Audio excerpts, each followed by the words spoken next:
Hi, you guys. Welcome to HST 3103, America in Crisis, 1929 to 1945. This week we're going to be looking at alternative creative voices in Great Depression America, and really focusing a lot on mostly on film, but also some other spaces as well. The 1930s is defined as an era of the continued rise of mass culture, which we've talked some about in this class, where increasingly a large portion of Americans are watching the same movies, listening to the same music, consuming the same radio shows, etc. However, the creative output of the Great Depression also allowed room for other voices and perspectives outside of the mainstream. So this week we're going to look at two kind of collections of materials and topics. So the first would be the creative contributions of LGBTQ plus individuals to the movie industry in the classic Hollywood era, as well as how queer individuals and identities were consumed by the non-queer public with the phenomena of the pansy craze in the early 1930s. And then the second group of materials that we'll be looking at is the part of the movie industry that made films during this era specifically for African American audiences, often called race films, in addition to a documentary about the grandfather of African American film, Oscar Micheaux. So with the in-class materials, you have the option of choosing either the LGBTQ plus materials or the African American materials, and of course you're welcome to do both. There's some really interesting and fascinating materials in both of them, and you can either join the live discussion Wednesday at 5 o'clock or post on the discussion board. And remember, you could do both. So if you wanted extra credit or double credit, you could join the live discussion for one of the two topics and then post about the other one on the discussion board. A quick note on terminology. Today we use the terms LGBTQ+, or even queer. I think queer is more common in activist circles and academic circles, but anyway, we use these terms to encompass a spectrum of sexualities and gender identities that are non-heterosexual and or non-cisgendered. The man reading that was assigned for today uses the term, quote, gays and lesbians, as it was written in 2001, and so that was more kind of the common language in academia then. And that's still used today, although it's starting to seem a little bit outdated.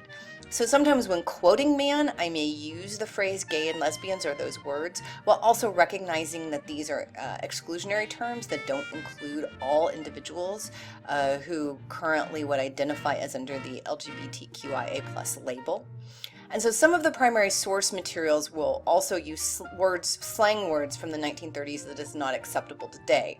We'll be talking about the pansy craze, for example, and I use that phrase because that is what it was referred to at the time by people who participated in it as well as the media. Similarly, while in contemporary times we use the terms African American, Black, person of color, etc., also recognize that some of the course materials may use terms that seem outdated, such as Negro or race film. But these are terms used by individuals making these cultural products at the time.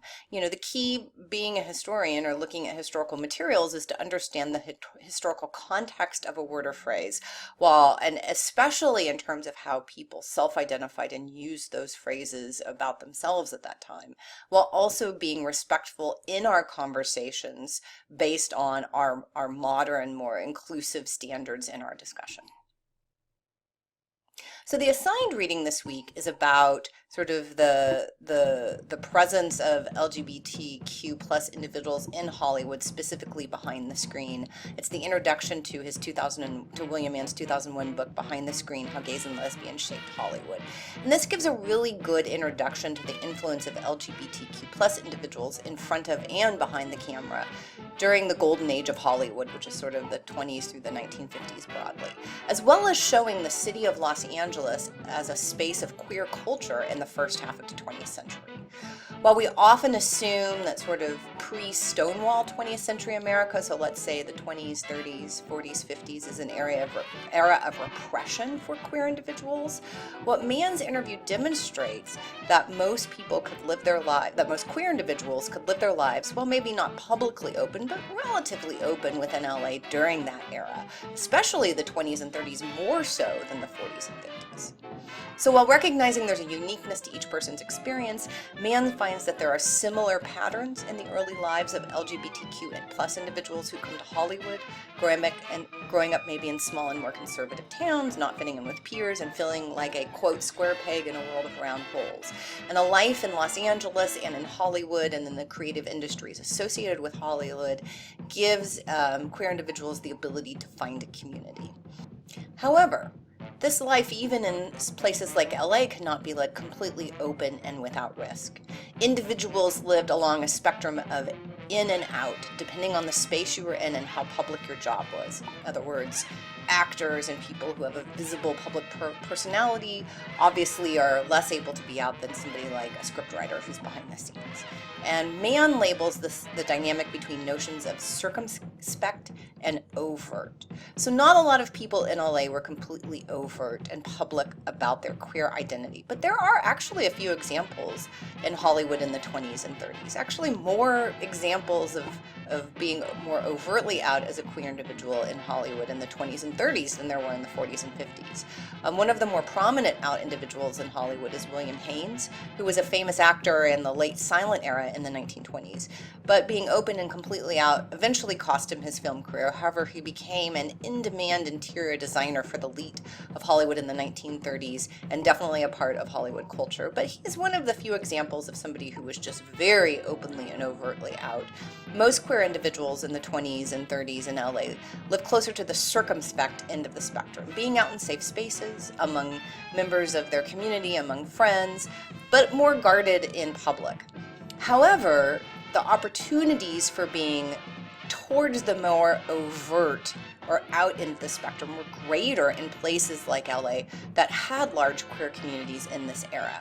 For example, take the famous Hollywood Sewing Circle, a group of lesbian and bisexual women working in Hollywood in the creative industries in LA in the 20s and 30s. It was founded by the legendary stage actress turned silent film actress Alla Nazimova, who threw lavish parties at her Garden of Allah estate that was known as sort of the queer-friendly party space, actually kind of the party space in the 1920s in Hollywood. Women in the sewing circle, both behind and in front of the screen, supported each other and really made it a mission not just to be a social circle, but to help each other's careers out. But most in the circle were not completely out. Alla Nazimova was definitely on the more overt end of the spectrum in terms of being publicly out. But the fact that a lot of individuals, and this isn't just about the sewing circle, this is a larger issue Mann talks about, is that most people in this era are not anywhere remotely completely out, which makes contemporary research into queer history more difficult, as we often have to guess about who we could sort of label as LGBTQ+, but also in doing so, we're transgressing people's personal wishes at the time for not being out.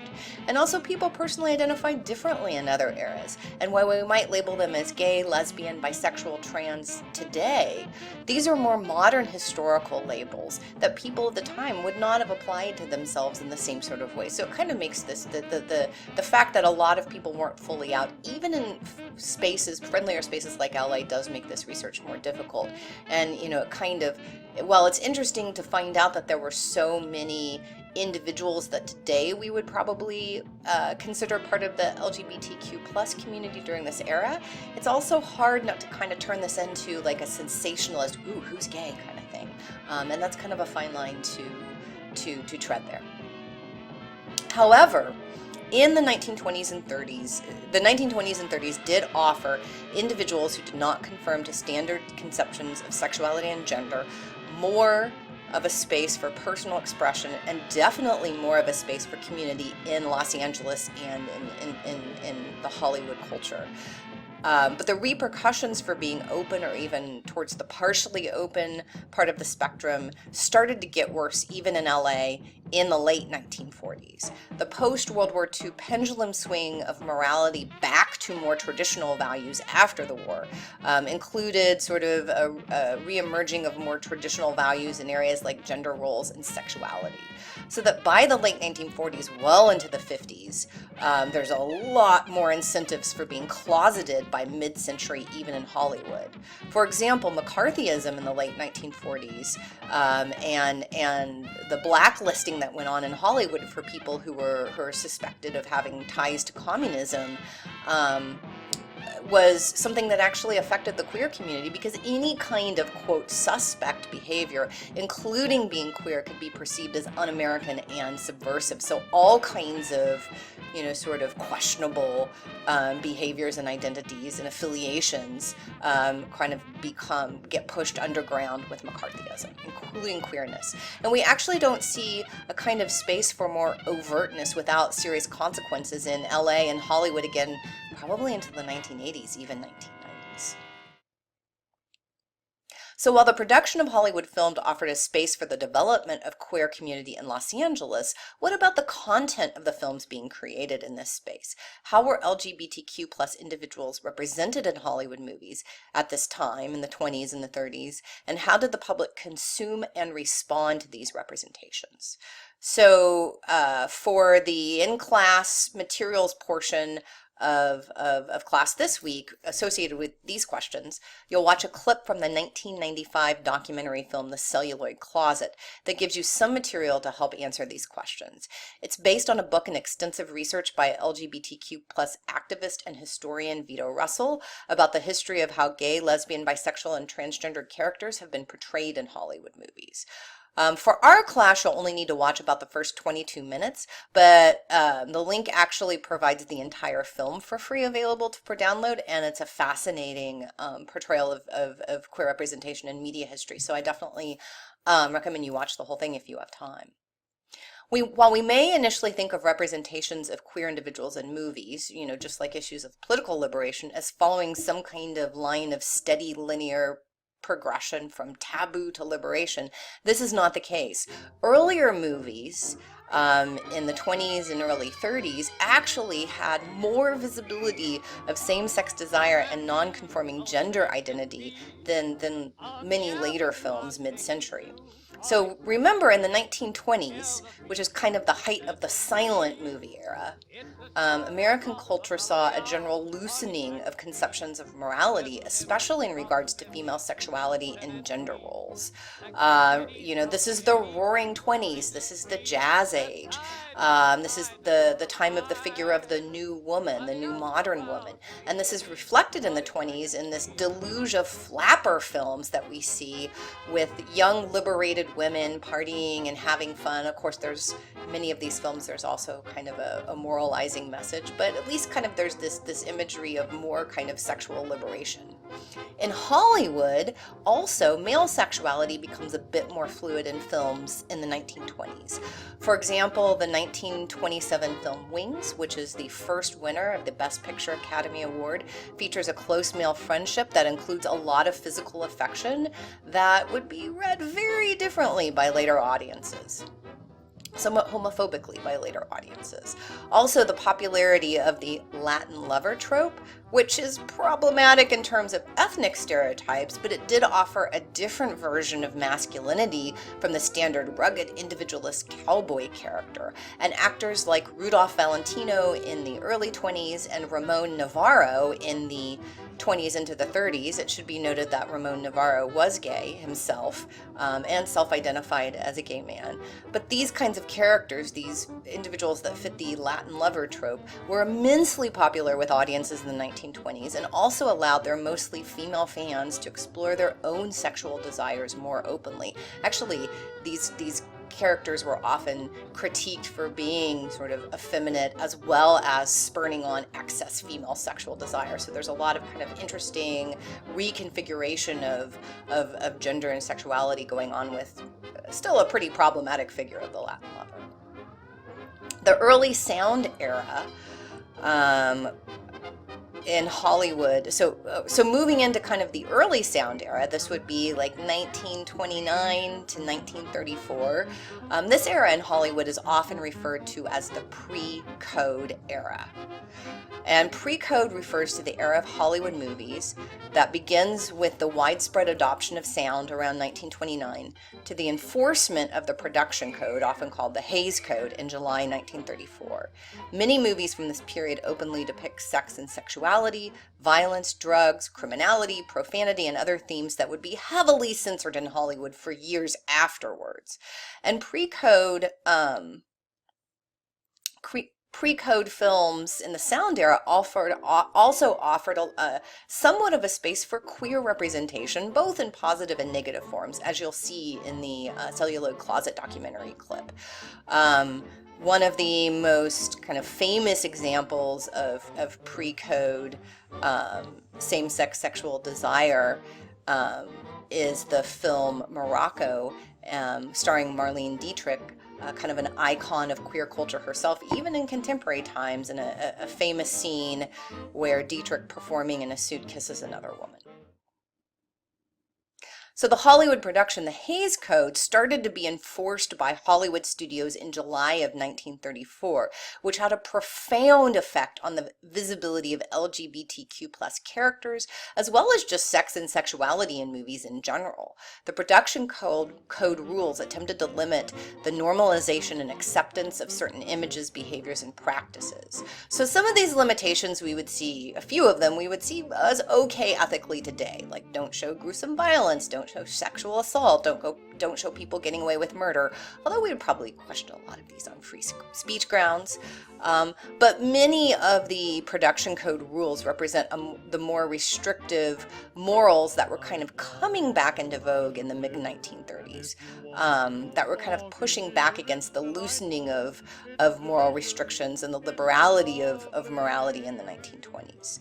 So the production code that was started to be enforced of July in 1934, one of the things that it disallowed was, quote, sexual perversion, which is defined as any non-normative representation of sex, sexuality, gender, or gender identity. So obviously then there's a big clamping down on queer representation, and especially any kind of positive or even ambiguous queer representation.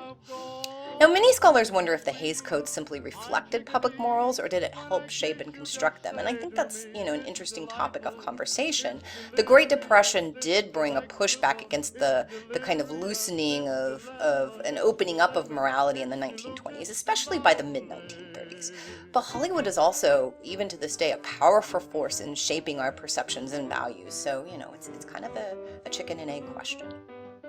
But by the late 1930s and into the 1940s, we're starting to see kind of the common recognizable negative LGBTQ+ stereotypes in film as either, let's say, comic relief, right? The effeminate man or the masculine woman who sort of pushes against these very rigid normative conceptions of sex and gender for sort of comic purposes on the screen. Or one could say, I don't know if I should say even worse, but possibly even worse, as the psychologically damaged characters, queer characters as the criminals, as the, quote, perverts, as murderous abnormalities.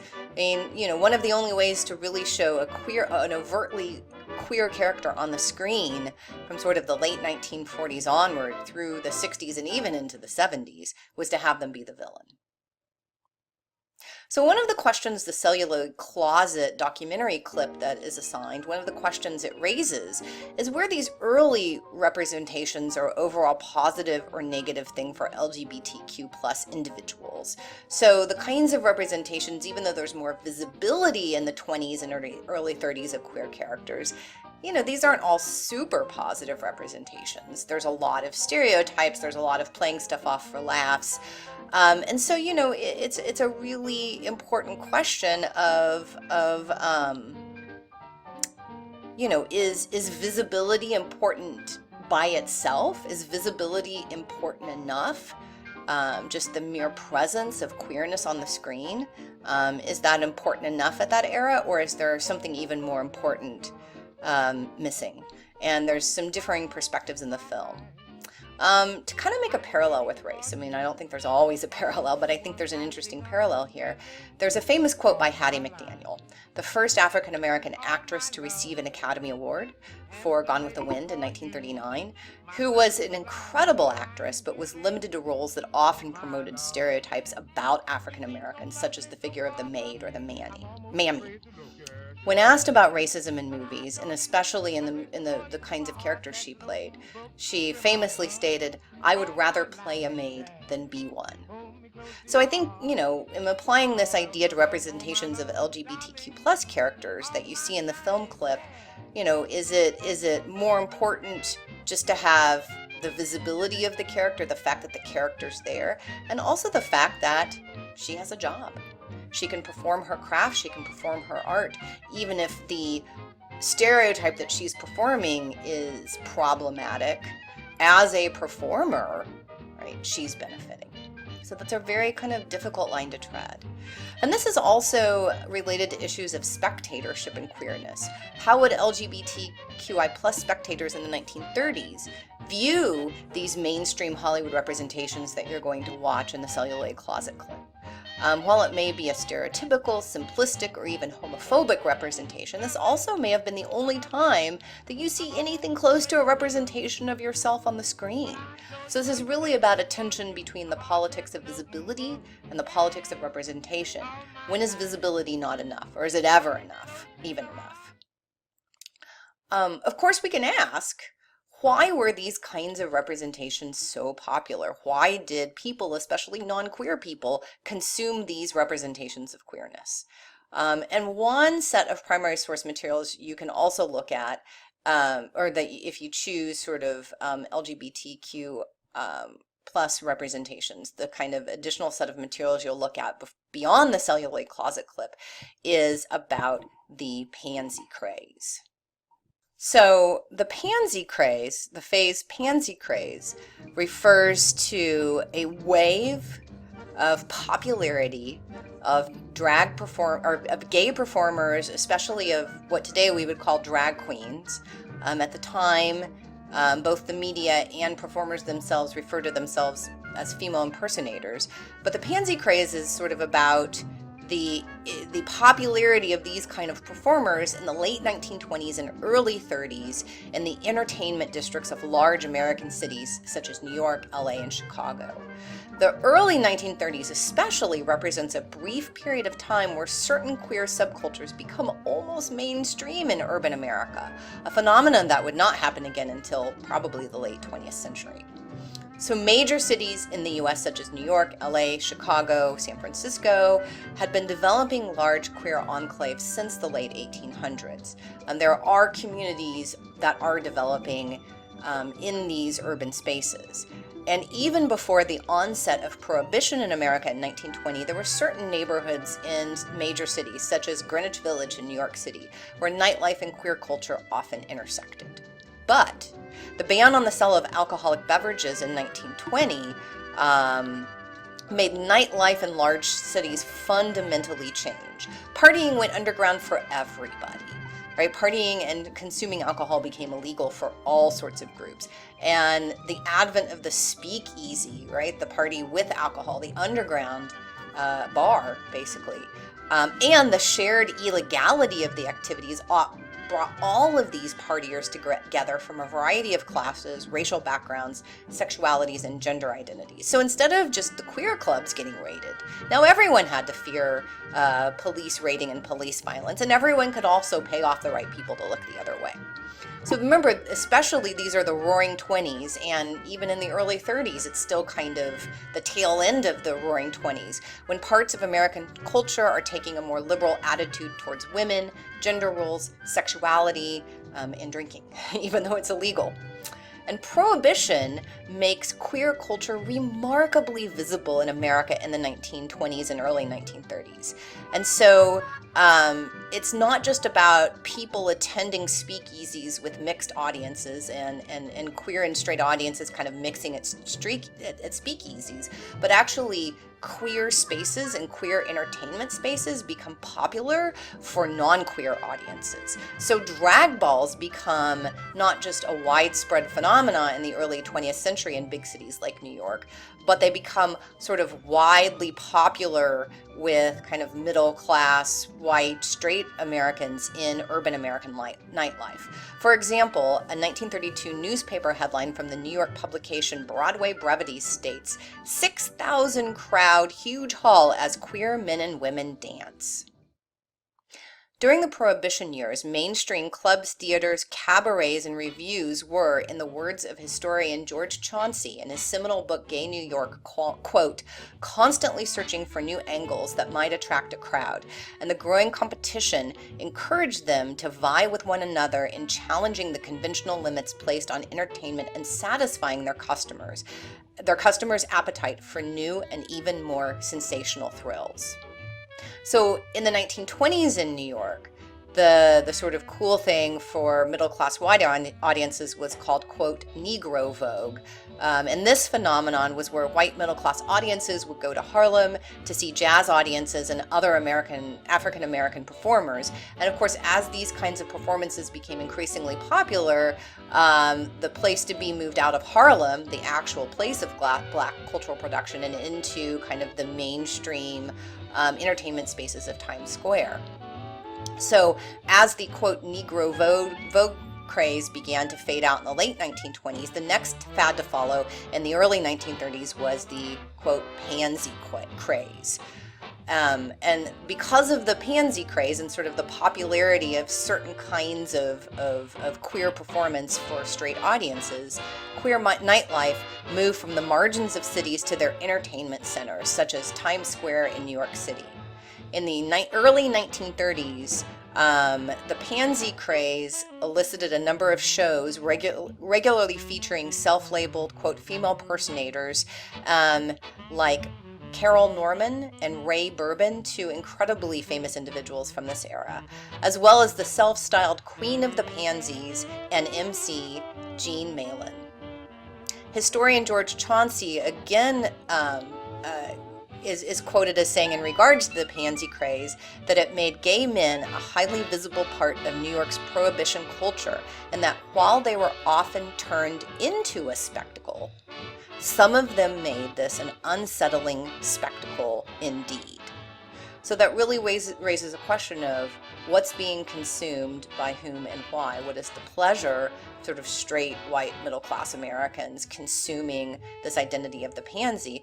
And how is it that some of these performers are kind of pushing back and maybe playing into these stereotypes, but also maybe also subverting them? So while most Americans were still disapproving of LGBTQ plus people during this pansy craze era of the early 1930s, many in this era were fine with drinking at queer parties, attending drag balls, attending the performances of female impersonators. In other words, the consumption of queerness, or the pansy in this case, was a commodity, right? And it's not the same as actual political rights or even cultural acceptance. And this is obviously similar to tensions that we see with representations of LGBTQ plus individuals in movies, right? That visibility itself can be an important step, but is it enough?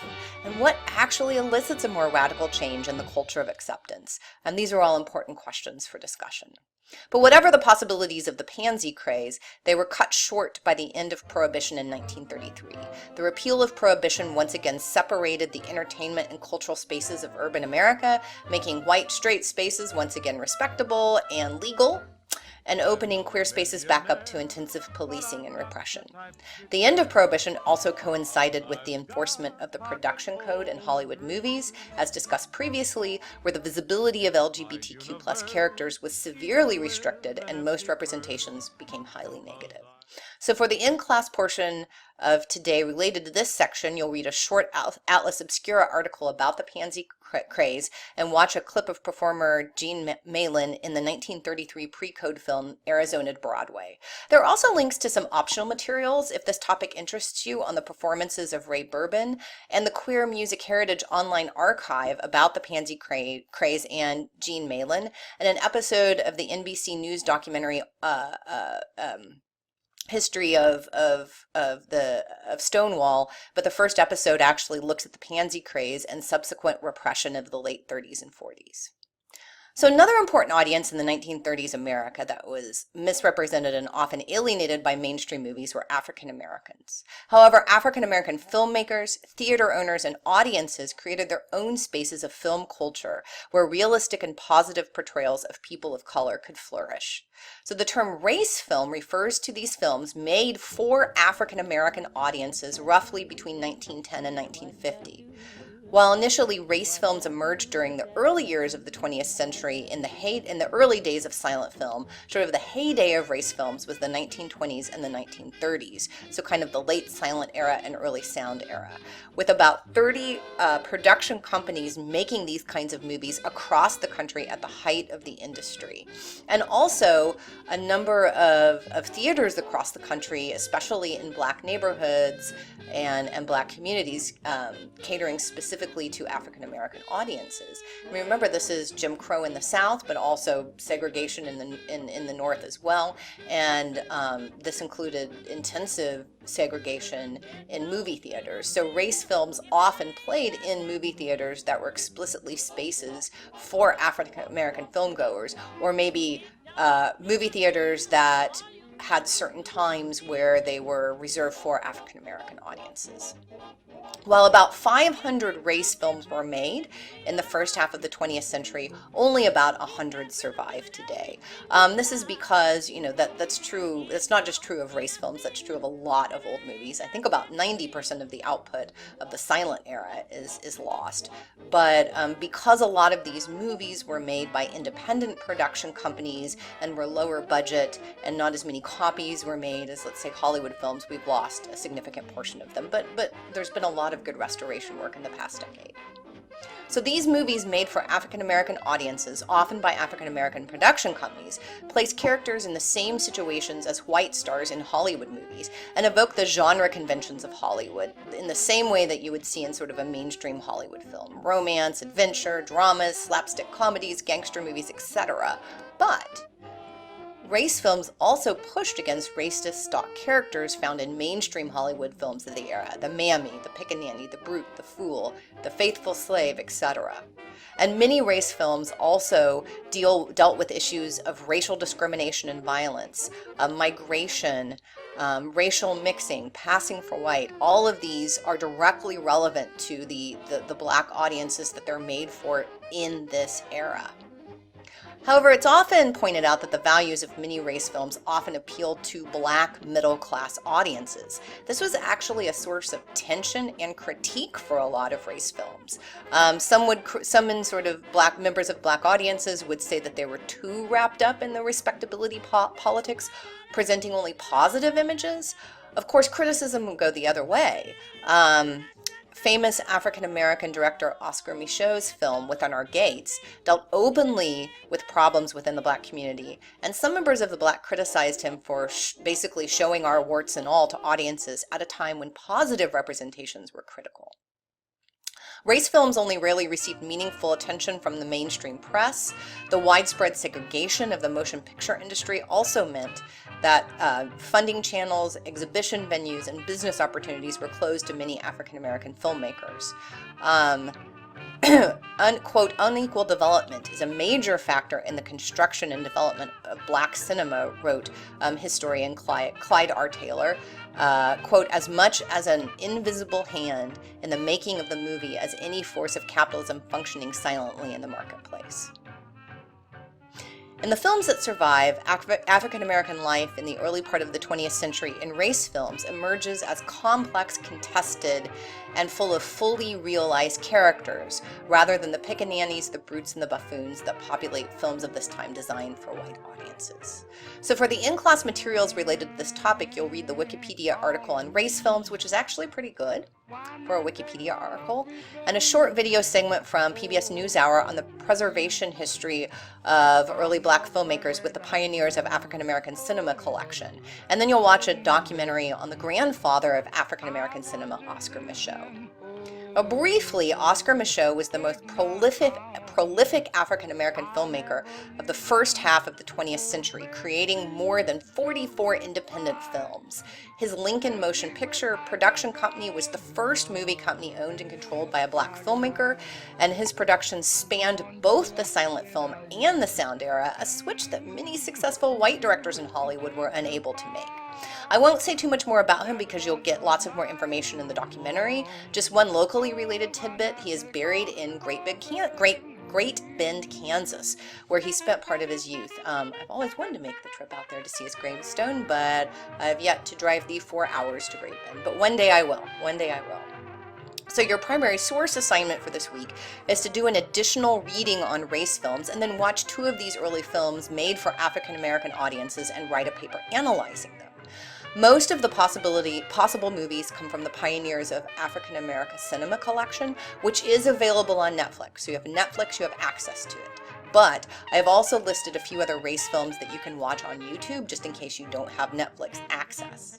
And if you don't have Netflix access and would like to do this assignment or watch any of the films from the Pioneers of African American Cinema collection, let me know, and I'll try to get you free digital copies for your personal use. As always, for your personal use. So for this week, I hope you enjoy exploring the broader diversity of American cultural production during the 1930s and the contributions of LGBTQ+ individuals and African Americans, as well as more complex issues of how queerness and blackness were produced and consumed in the 1930s. Of course, these are still important issues in contemporary times for queer communities and communities of color over issues of visibility and representation. And maybe in discussion, we can touch on the modern manifestation of these issues in American culture today.